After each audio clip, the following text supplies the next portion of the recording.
Hi, I'm a licensed professional counselor in the state of Texas. I also have a level 2 certification in narcissistic and trauma treatment. And I would just like to discuss today basically what covert narcissism can look like. I'm going to try to do this briefly, but it is quite in depth. Covert narcissists are not like overt narcissists. They do not act as though they think they're better than everyone else outright. They are actually seemingly good people to the general public. They're kind of quiet. They don't tend to really be gregarious. They don't try to, be charismatic and draw people in. They just seem like a general good person. However, once you get them behind closed doors, if you are not providing what they want and not staying in line and staying with what they need, you will pay the following consequences eventually, and it gets worse and worse. They're very argumentative. They're very critical and judgmental. That's the main one. They love to judge. So they'll judge you. They'll also isolate you. These relationships are very isolative, and they do it by judging your friends, by judging your choice of friends, by criticizing you. Because why would you even be interested in hanging out with someone like that? I can't believe that you think that they're worth your time. So not only are they criticizing and judging your friends, they're judging you. They have a sullen arrogance about them. Like they feel like they never really got a fair shake, so the world owes them something, which leads to a control problem. So they have severe control issues. They need to be in control. They need to pick the dates and times of things. And if they don't get to, oh my gosh, look out. You will be met with verbal abuse, with contempt, with silent rage, with stonewalling. It's a very, very insidious thing because you try to explain it to other people and they're like, wait, John seemed like such a great guy. I mean, gosh, he's a doctor. He helps out with the community. He volunteers at the church. John's a great guy. What are you talking about? There's no way he is being an abusive husband to you, honey. I think that you're just misreading situations.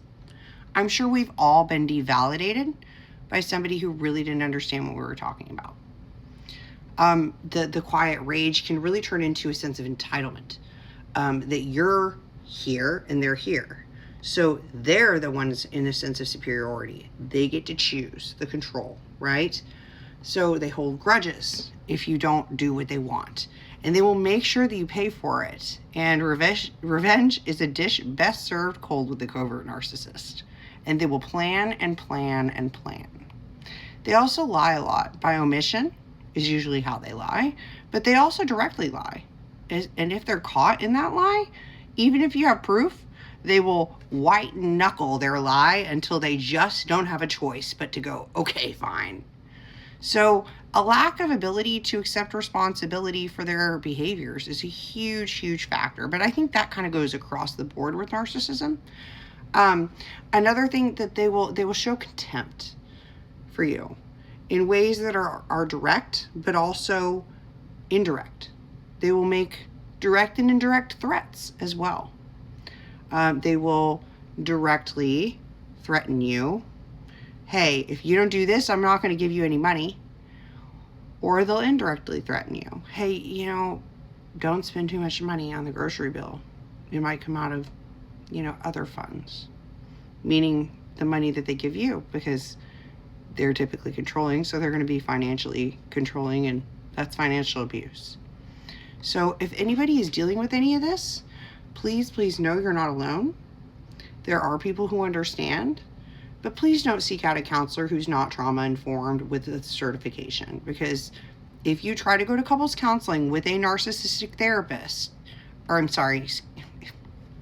if you try to go to counseling with a covert narcissist and the therapist does not know what they're looking at or does not have any training in how to recognize it, you're going to be the one damaged. They're really good at character assassination, and they're really good at hiding their true self. So please do not go to couples counseling with a covert narcissist if you're in a relationship with one without making sure and credentialing your therapist. Sorry for the trip ups there, guys. I'm not going to audit or edit whatever my videos because I just don't have the time. And honestly, I think being human is kind of just being human. So I hope y'all have a wonderful day. If anybody has any questions about covert narcissism, because it is, I think, the most damaging type of narcissism out there. I have been covert narcissistically abused, and I can tell you it did a huge number on me. Why do you think I do what I do for a living? It's to prevent other people from going through what I experienced, and to educate people and to help people. So if anybody has any questions, concerns, please message me on here. You can also find me at www.positivepathway.org. I am a therapist. My name is Whitney. I work with Positive Pathways Counseling. That's my counseling practice. And I'm in Frisco, Texas. If you're needing more information or any referrals, please let me know and I'd be happy to help. Thank you so much. Have a blessed day.